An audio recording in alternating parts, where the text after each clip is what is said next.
আসসালামু আলাইকুম। আমন্ত্রণ বিডি মেঘনা নিউজ 24 সংবাদে। সাথে আছি আমি সানজিদ আক্তার স্মৃতি। শুরুতেই জানিয়ে দিব সংবাদ শিরোনাম, এরপর বিস্তারিত। মানবতার সেবায় চরবৈরবী সমাজ কল্যাণ পরিষদ কার্যালয় উদ্বোধন ও শীতবস্ত্র বিতরণ করা হয়েছে।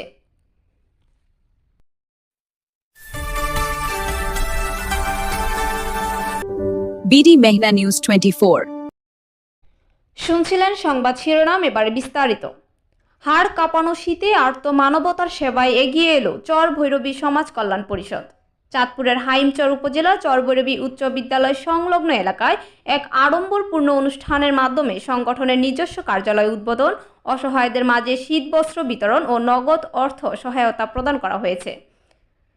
শুক্রবার চরভৈরবী উচ্চ বিদ্যালয় সংলগ্ন এলাকায় পরিষদের নিজস্ব কার্যালয়ের শুভ উদ্বোধন করা হয়। উদ্বোধনী অনুষ্ঠানে বক্তারা বলেন, কেবল নামেই নয়, কাজেও এই সংগঠনটি এলাকার অসহায় মানুষের আস্থার প্রতীক হয়ে দাঁড়াবে। কার্যালয় স্থাপনের মাধ্যমে এখন থেকে সামাজিক কর্মকাণ্ড আরও গতিশীল হবে বলে আশাবাদ ব্যক্ত করেন সংশ্লিষ্টরা। উদ্বোধন শেষে এলাকার অসহায় মানুষের হাতে কম্বলসহ শীতবস্ত্র তুলে দেওয়া হয়। পাশাপাশি অতি দরিদ্র কিছু পরিবারকে স্বাবলম্বী করতে এবং তাৎক্ষণিক প্রয়োজন মেটাতে নগদ অর্থ সহায়তা প্রদান করা হয়। চরভৈরবী উচ্চ বিদ্যালয়ের প্রধান শিক্ষক মোহাম্মদ মফিজুর রহমান বাবুল মাস্টারের সভাপতিত্বে অনুষ্ঠানে প্রধান অতিথি হিসেবে উপস্থিত ছিলেন সংগঠনের প্রধান উপদেষ্টা আলহাজ শফিকুল ইসলাম দেওয়ান। সংগঠনের প্রতিষ্ঠাতা ও এমজেএস বালিকা উচ্চ বিদ্যালয়ের শিক্ষক আহমদ আলীর প্রাণবন্ত সঞ্চালনায় অনুষ্ঠানে আমন্ত্রিত অতিথিরা বলেন, তরুণদের এই উদ্যোগ সমাজের অন্ধকার দূর করে আলোর মশাল জ্বালাবে। রাজনীতির ঊর্ধ্বে উঠে মানব সেবাই হোক আমাদের মূল লক্ষ্য।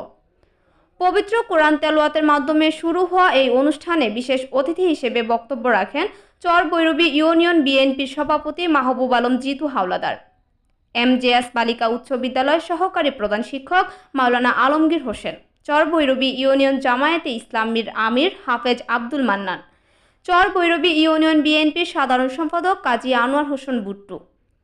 এছাড়াও উপস্থিত ছিলেন শ্রমিক কল্যাণ ফেডারেশনের ইউনিয়ন সভাপতি মোহাম্মদ কামরুল হাসান মাল, লক্ষ্মীপুর যুব অধিকার পরিষদের জেলা সভাপতি সার্জেন্ট সাইফুল সহ পরিষদের এক জাক উদ্যমী নেতাকর্মী ও এলাকার গণ্যমান্য ব্যক্তিবর্গ। দোয়া ও মোনাজাতের মাধ্যমে অনুষ্ঠানের সমাপ্তি ঘটে, যেখানে দেশ ও দশের মঙ্গল কামনা করা হয়। আপনাদের জন্য কিছু শীতবস্ত্রের আয়োজন করেছি। যদিও আপনাদের প্রয়োজনের তুলনায় এগুলো অতি নগণ্য, অতি অল্প আপনাদের প্রয়োজনের তুলনায়, তারপর আমরা চেষ্টা করি আপনাদের মাঝে আমাদের সুখ দুঃখগুলো ভাগ করে নেওয়ার জন্য। তারই ধারাবাহিকতায় আমরা এবার আপনাদের গেঞ্জির আয়োজন করেছি। সংগঠনের সভাপতি সাহেব যে উদ্বোধনী ভাষণে বলেছেন যে এটা অত্যন্ত নগণ্য আবার না, অর্থাৎ আমরা প্রত্যেকের মধ্যে এবং প্রত্যেক সংগঠন এবং প্রত্যেক সামাজিক ব্যক্তিদের মধ্য থেকে যদি এই কিঞ্চিত কিঞ্চিত করে দেওয়ার আমাদের মনোভাব থাকে, তাহলে কিন্তু এটা আবার বিশাল হয়ে যায়। তা আমাদের মধ্যে সেই মনোভাব, সেই অনুভূতি আমাদের মধ্যে জেগে উঠতে হবে।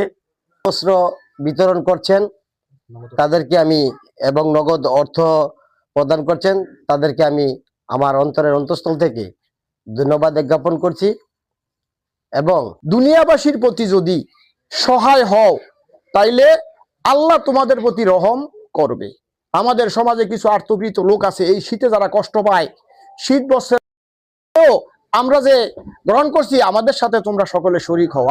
এই সমাজ কল্যাণ পরিষদ আমি দেখে আসছি, আমাকে প্রতিবারই তারা দাওয়াত করে আসার জন্য সময় সুযোগ হয় না, সেই জন্য আসতে পারি না।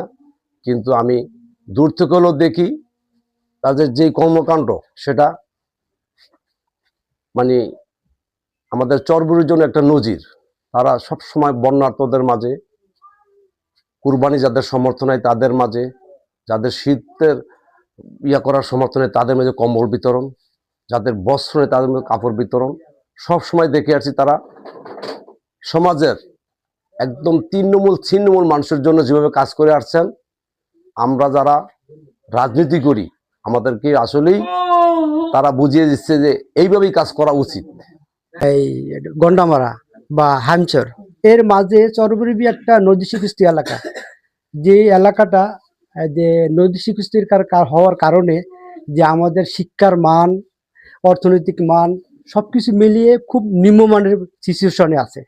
সেই জায়গা থেকে আসলে আহমদ আলী তাকবীর বা এই আব্দুর রহিম সহ যে চরবিরবি সমাজ কল্যাণ পরিষদ রেজিস্ট্রেশন থেকে শুরু করে যে তাদের প্রক্রিয়া এবং চেষ্টা করে যাচ্ছে, সেই জায়গা থেকে আমি লক্ষ্য করছি আর কি যে চরবিরবি এরকম দুস্থ মানব সেবার জন্য এরকম একটি অরাজনৈতিক সংগঠন দরকার। সেই জায়গা থেকে আমি তাদের সাথে উদ্যপ্ত আহ্বান জানিয়ে আমি তাদের সাথে একমত হয়ে আমিও একাত্মতা ঘোষণা করছি। এতক্ষণ সাথে থাকার জন্য ধন্যবাদ।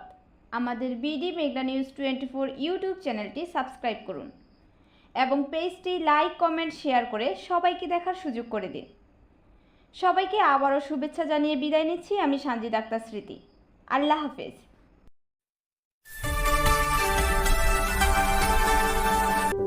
BD Meghna News 24